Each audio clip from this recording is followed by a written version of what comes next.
Hello RAC School leaders. Thanks for tuning into this tutorial video. This video will cover the Intervention Strategy Details tabs. As you know, there are 10 of these down the bottom. That doesn't necessarily mean that you have to have 10 intervention strategies. You can have as few as 4 or 5 or so, but you should be able to keep them a manageable amount. If you have 10 intervention strategies, that's pretty hard to implement 10 strategies well. It's better to keep them fewer and make them deeper in terms of your involvement of your resources in your school, than to have a whole lot that you're doing on a very superficial level. So from the instruction page, we're on step 10. We've covered 1 to 9 in other videos. So let's go back to Intervention Strategy Sheet 1. We have on here a completed intervention strategy for you to see, but first let's look at a blank intervention strategy tab. So this top part is where we list all of the general information for this intervention strategy, such as the SMART goal. And again, this is your guide for how to conduct a SMART goal. Make it specific and strategic, who or what. Make it measurable, percentages or how. Make it attainable, relevant, and timed. When will it happen? The highest priority issue being addressed, and remember in previous tabs we talked about high priority issues.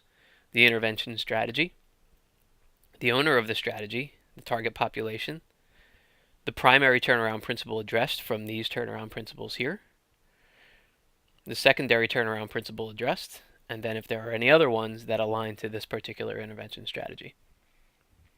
And then on the bottom, these are just the step numbers in your strategy objectives. Your strategy objectives and action steps, the deadline it should be accomplished by, the owner, the funding amount required, and when I click on this, I see this little alert box that says please enter an amount. $ will automatically populate. Be sure to only put numbers in here, no text at all, or else it will the cell won't work correctly. And then these last two columns, funding category and funding source, these have drop-down menus. Notice this text up here. Must use drop-down arrows for the funding section. Don't cut and paste. And if you cut and paste, it will throw off your budget summary calculation sheets. So be sure that you have these drop-down arrows here. From the drop-down arrows, you have a couple different line items to choose from to categorize whatever it is that's being outlined in this strategy objective. And then you have your funding source. From the drop-down menu, you have 4 different funding sources that tell the source of the funding that you're putting here. Okay, so let's take a look at what a completed one looks like. So here's a SMART goal. By June 2014, 50% of teachers will use common assessments or benchmark data to plan, reteach, or differentiate instruction in at least 2 lessons, as evidenced via written reflections and/or observations. So is it specific? Yes. Is it measurable? Yes, 50%. Is it attainable or reasonable? I think so. 50% for my hypothetical school is attainable. Of course, this will vary for each school. Is it relevant? Sure. Use of data is one of the turnaround principles, and it's timed by June 2014.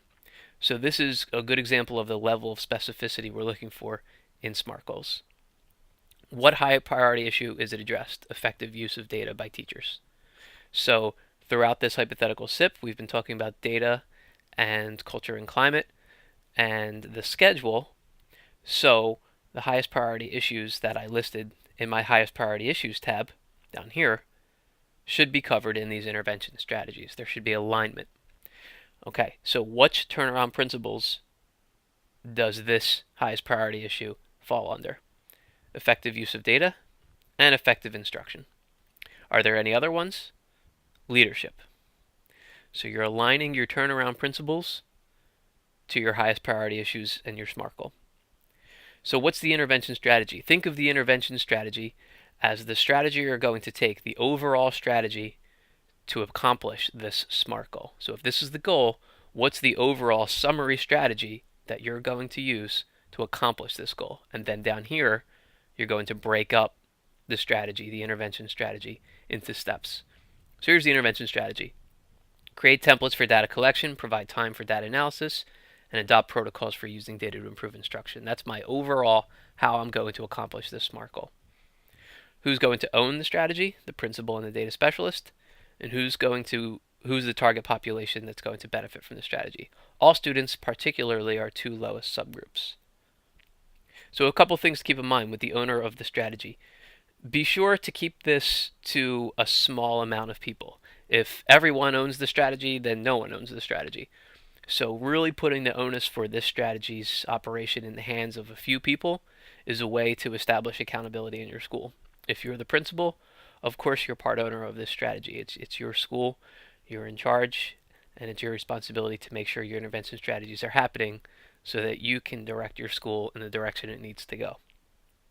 You'll have to have support people such as your data specialist in this case.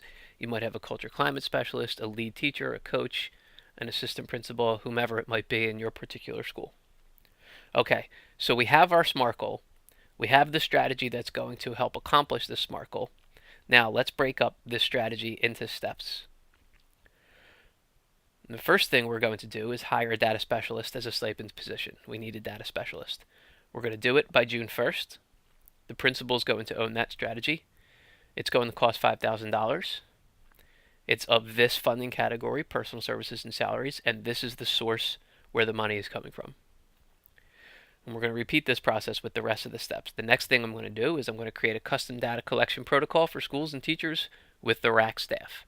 We're going to do that by 8/30/13. The principal and data specialist are going to own that, and it's not going to cost anything additional. And we're just going to go through the steps. Plan PLC sessions to articulate data goals. On the opening session, PD on data-driven instruction and use data protocols. We're going to outline reflection process expectations. Benchmark data will be due. Pilot teachers, second benchmark, pilot teachers, etc. You can read the rest of these on your own.